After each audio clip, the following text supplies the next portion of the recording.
अय्यूब अलैहिस्सलाम की सारी ज़िंदगी सेहत में गुज़री, बीमारी में गुज़री? बीमारी में गुज़री। कहाँ जाएँगे? जन्नत में। उनके तो मकामात ही बीमारी की वजह से हुए। गैर मुस्लिम कहेगा नहीं बीमार आदमी क्या है नाकाम। हम कहते हैं नाकाम है तो अय्यूब अलैहिस्सलाम तो कामयाब ही बीमारी की वजह से हुए हैं। लेकिन क्या इसका ये मतलब है कि मैं भी बीमार हो जाऊँ? अब कोई गैर मुस्लिम सुनेगा तो कहेगा इनके यहाँ बीमारों की बड़ी वैल्यू है तो इनको चाहिए खुद सब बीमार हो जाएँ। ना, ना, ना, ना। ये बात समझें। ये बीमारी किसकी तरफ से थी? अल्लाह की। उन्होंने कोशिश की सेहतमंद होने की। हुक्म ये है कि सेहत बनाने की कोशिश करो, मगर सेहत से दिल मत लगाओ। बनाने की कोशिश के बावजूद ना बने तो टेंशन मत लो। अल्लाह तुम्हें बीमार रख के ही खुश खुश होगा, राजी होगा। क्यों? बीमारी में सब्र करोगे, अल्लाह ही चाहता है तुम्हारे दर्जात सब्र के जरिए बुलंद हो। करने सारे कामयाबी के रास्ते को इख्तियार करना है, लेकिन राजी उस पे रहना है जो कौन चाहेगा? अल्लाह। पैसा कमाने की कोशिश करे, नहीं आता टेंशन नहीं लेनी है। रेडी लगाए टमाटर की, बोले अल्लाह मेरे टमाटर पे क्या है, खुश है, मैं इसी में खुश हूं।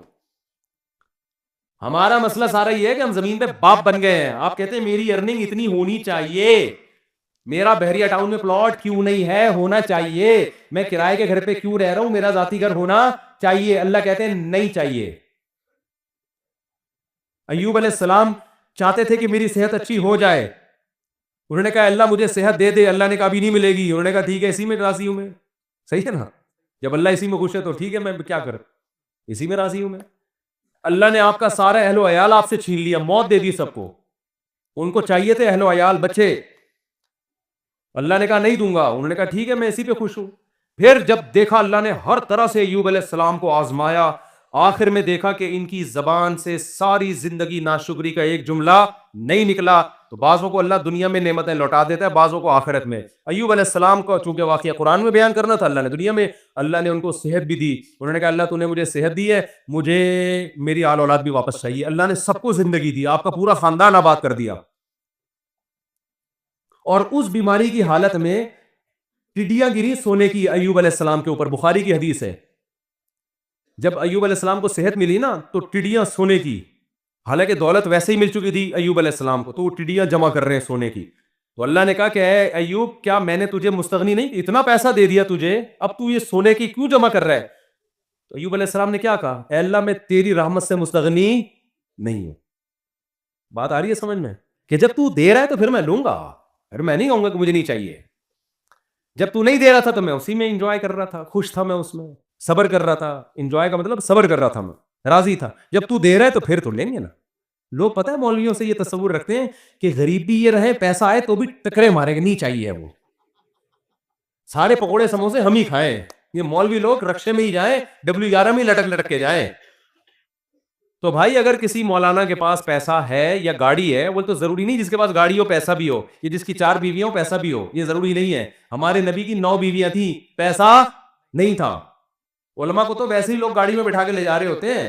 और अगर आ भी गया है पैसा, तो भाई जब आ रहा है तो फिर थोड़ी है कि लात मारो उसको, फिर तो आने दो, अल्लाह की नेमत है।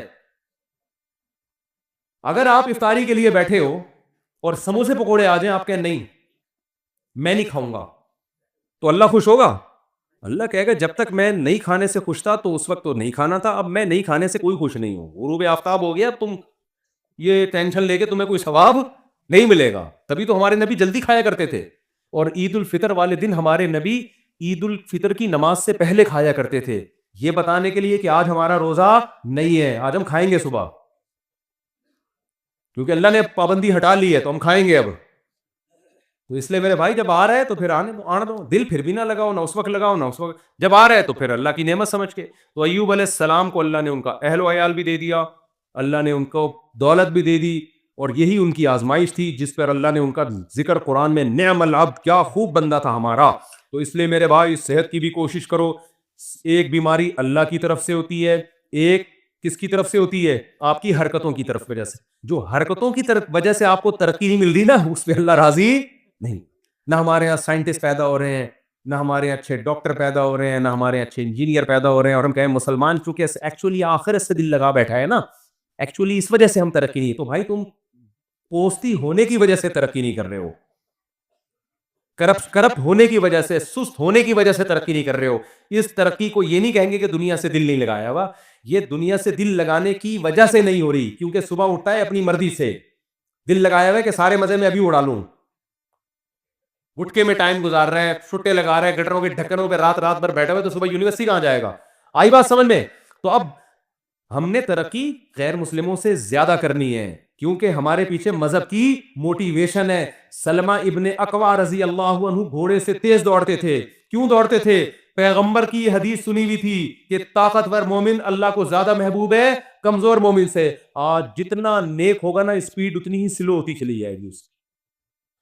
जब हजरत जी बनेगा फिर तो उठाए नहीं, पुलिस आएगी उठाने के लिए, बहुत नेक है तो चलो अल्लाह की तरफ से जवान, क्योंकि नेक बहुत है, पुलिस आ रही है, हजरत उठे यार, खुदा का वास्ता, उठा ही नहीं जा रहा, नेक बहुत है, इतने नेक हैं कि चला ही नहीं जाता हजरत से। ये नेक, ये तो अल्लाह की तरफ से अगर ऐसी बीमारी है फिर तो वकीना नेक है। लेकिन हजरत आप अपनी खुराक पे गौर करें, आपको धमाके से फट जाना चाहिए था जो आप खा रहे हैं। सुबह इतने पराठे, दोपहर फिर ये, फिर रात को देर से खा के हजरत सो जाते हैं, फिर सुबह उठते हैं फिर इत्तेफाक से सो जाते हैं, फिर दोपहर अगर कोई काम हुआ तो कर लिया, नहीं तो फिर सो गए। और लेबल ये लगाया जाता है हजरत के दिल में दुनिया से बिल्कुल भी मोहब्बत नहीं है। ये जो हजरत फलाने को हैंडसम होने का शौक है, जॉगिंग करता है, भागता है, असल में दुनिया की लालच है। तो मेरे भाई वो मतलब नहीं है, सही है ना? मुसलमान की सेहत भी अच्छी होती है, खुराक पे कंट्रोल करता है। क्यों? उसके रब का हुक्म है कि ये जिंदगी जो प्रोजेक्ट के लिए तुम्हें भेजा है ना, इस पे जब कंपनी बुलाएगी तो आना, खुद से भाग के आए ना। अगर वो जो मैंने मिसाल दी थी ना कंपनी की, तो फिर पुलिस अरेस्ट करेगी। हमें तो खुदकुशी की इसी वजह से इजाजत नहीं है कि अल्लाह मियां ने जिस काम के लिए भेजा उसी में लगे रहो, खुद से पहले कब्र में जाने की कोशिश मत करो। खुदकुशी एक जुजवी होती है, कुल्ली खुदकुशी है, खंबे से लटक गए, फौरन मार दिया। इस पे कितनी शदीद वईद है। हदीस में आता है जिसने अपने आप को जिस तरह से कत्ल किया, जब तक क़यामत कायम नहीं होगी ना, बरज़ख में इसी तरह मारता रहेगा। ये कुल्ली तौर पर, और एक है जुजवी, सिगरेटें फूक फूक के मार रहा है अपने आप को,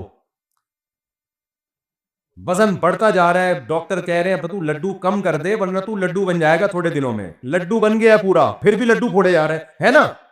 और जब उसको समझाया जाए तो कहते हैं मीठा खाना क्या है? सुन्नत है।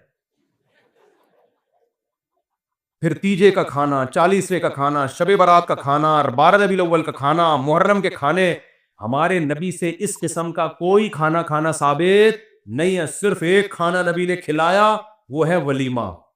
बस शादी जब भी की खाना की, इसके अलावा कोई दावत नहीं है। ये इसलिए रखी ताकि इसको करें लोग, आई बस हम अप्रिशिएट करें इसको। एक खाना, हदीस में आता है वलीमा पैगंबरों की सुन्नत है। ये बताने के लिए हमने बहुत अच्छा काम किया है, इस पे दावत होगी। क्योंकि लोग इसको अच्छा नहीं समझ रहे होते हैं ना। लोग कह रहे हैं पता नहीं क्या बेवकूफ आदमी अभी से शादी कर आके बैठ गया। तो इस्लाम ने कहा करो, पहली शादी में भी वलीमा, दूसरी में भी, तीसरी में भी, चौथी में भी, ये बताने के लिए कि तुम्हें तकलीफ हो रही है, मुझे बहुत खुशी हो रही है। हाँ, तभी तो है वलीमा। बहुत पहली दफा कोई ढंग का काम किया मैंने। तो अब इससे 4 शादियां भी आ गई। दुनिया जब दिल लगाने के, 4 शादियां किसके लिए करनी है? अल्लाह की, पैगंबरों की सुन्नत है। नस्ल बढ़ाना किसकी सुन्नत है? पैगंबरों की। हम इसलिए कर रहे हैं। अब उसमें अगर मजा भी आ रहा है तो आने दो यार, जब इफ्तारी में भी तो मजा आता है ना। अब आप इफ्तारी, कोई गैर मुस्लिम आए, बोले तू ये समोसे क्यों खा रहा है इफ्तारी में? आप बोले अल्लाह का हुक्म है। अबे तेरे तो मजा आ रहा है इसलिए खा रहा है तू। तो आप क्या जवाब में दोगे? भाई जब अल्लाह को मुझे ये देख के मजा आ रहा है कि मुझे मजा आ रहा है तो आने दो ना, अल्लाह भी खुश है, मैं भी खुश हूं, क्या है तुझे क्या तकलीफ हो रही है? क्या ख्याल है? 1 घंटा पहले खाता तो मजा तो आता, लेकिन अल्लाह खुश नहीं होता। तो अल्लाह को इसमें मजा आ रहा है, अल्लाह भी खुश है। अल्लाह ही तो कह रहा है खाओ ना, खाओ। अल्लाह तो हम खा रहे हैं, मजा भी आ रहा है, अल्लाह भी खुश हो रहा है। तो इसी तरह शादियों में अल्लाह ने कहा मजा भी आएगा और अल्लाह भी क्या होगा? खुश होगा। क्योंकि इस मजे से ये चाहता है अल्लाह की ये मजा तुम करो।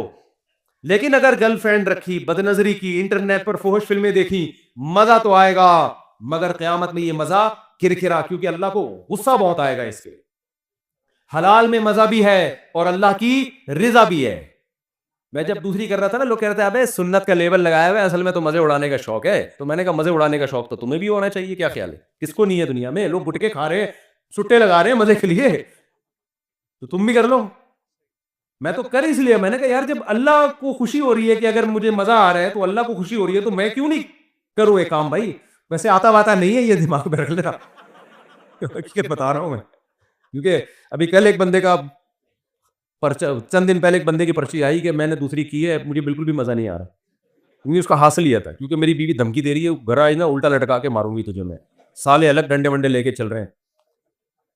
लेकिन अगर आ भी जाए तो भाई इस पे अल्लाह को कोई गजब नहीं है, अल्लाह इस पे क्या है, खुश है। क्यों? इस पे बहुत सारी बरकतें होती हैं। आप एक औरत को बचा लेते हो बुराई से, आप खुद बुराई से बचते हो, आपको औलाद मिलती है, आबादी बढ़ती है, इससे मुल्क में जवानों का रेशो क्या होगा, ज्यादा, बूढ़ों का रेशो जवानों के मुकाबले में कम, खाने वाले कम, कमाने वाले ज्यादा। तभी तो यूरोप चाहता है एक एक बच्चे में 20-20 लाख रुपए इनाम दे रहा है वो, पाकिस्तानी एतबार से, कि पैदा करो। उनको पता है कि यार हमारे पास सब कुछ है, नस्ल ही नहीं है, लिहाजा हम वैसे ही खत्म हो रहे हैं, और हमारे पास कुछ भी नहीं है, एक नस्ल ही है। अगर ये भी खत्म कर दी ना तो ना नस्ल होगी ना टेक्नोलॉजी होगी, मैं ही खत्म हो जाएंगे हम, ठीक है ना। तो दोनों चीजें साथ साथ चलाओ, बच्चों भी पैदा करो, पढ़ाओ भी, तरबियत भी करो उनकी। तो खैर, इसलिए भाई शादियां भी हैं इस्लाम में, और इस्लाम तो जल्दी शादी का हुक्म देता है, औरतों के घर बसते हैं इससे।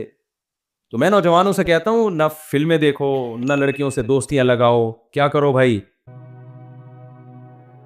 अल-मोमिनुल क़विय्यु खैरुम मिनल मोमिनिज़ ज़ईफ़, हदीस में आता है ताकतवर मोमिन अल्लाह को कमजोर मोमिन से ज्यादा महबूब है। तो ताकत में जिस्मानी ताकत भी है, ताकत में एजुकेशन की ताकत भी है, ताकत में दौलत की ताकत भी है, ताकत में टेक्नोलॉजी की ताकत भी है। लेकिन ये तमाम ताकतें किसके लिए होंगी? अल्लाह के लिए होंगी। जब अल्लाह के लिए होंगी तो दिल अल्लाह से लगेगा, इन ताकतों से नहीं लगेगा। लिहाजा किसी को ये ताकत मिल गई ठीक है, नहीं मिली तो क्या सोचेगा, भाई मेरा मकसद था अल्लाह को राजी करना, वो क्या हो गया है, पूरा हो गया। फिर घर भी बना ले, प्रॉपर्टी भी खरीद ले, मरेगा तो कोई बात नहीं यार, हमने तो अल्लाह को खुश करने के लिए बच्चों के लिए बनाई थी, मर गए तो क्या हो गया। अबे लोग कह रहे होते हैं ना, बेचारे ने इतनी मेहनत से करोड़ों रुपए का घर बनाया, बेचारे को रहना नसीब नहीं हुआ, तो इतना क्यों कर्ज खा रहे हो, रह भी लेता तो कितने दिन रह लेता। यूं बोला करो, बेचारे ने अल्लाह को राजी करने के लिए घर बनाया, रहना नसीब हो या ना हो, अल्लाह राजी हो गया, क्योंकि इसने अपने बच्चों का सोचा था। नहीं आ रही बात समझ में? तो क्या बेचारा बेचारा कहां से हो गया? भाई जिसके लिए बनाया तो वो खुश है ना। एक साहब की बच्चे की जॉब लगी मल्टीनेशनल कंपनी में, पहला दिन था उसका, इन्ना लिल्ला हो गया बेचारे का ना करंट लगने से। अब मां रो रही, हाय मेरा बच्चा, आज पहला दिन था। मैंने कहा भाई अगर आखिरत के लिए ये काम किया है ना तो कामयाब हो गया, आखिरत के लिए नहीं किया तो आज नहीं तो कल बहरहाल उसने मरना था, कितने दिन जिंदा रह लेता है इंसान। तो मुसलमान क्या सोचता है हर चीज में, तो हम तो आपको ज्यादा, हम तो कह रहे हैं अपनी सेहत बनाना ये मजहब का हुक्म है। देखो आप कहते हो ना आखिरी बात, बार बार आखिरी करके, सच्ची मुच्ची की आखिरी, तो साहब कर लो आखिरी बात। देखो हम क्या कहते हैं, उलमा क्या कहते हैं, मैं कि मेरी क्या औकात, शरीयत क्या कहती है, शरीयत क्या कहती है, वैल्यू बताती है सेहत की 2 टके की नहीं है। जो बीमार है वो भी कहाँ जाएंगे? जन्नत।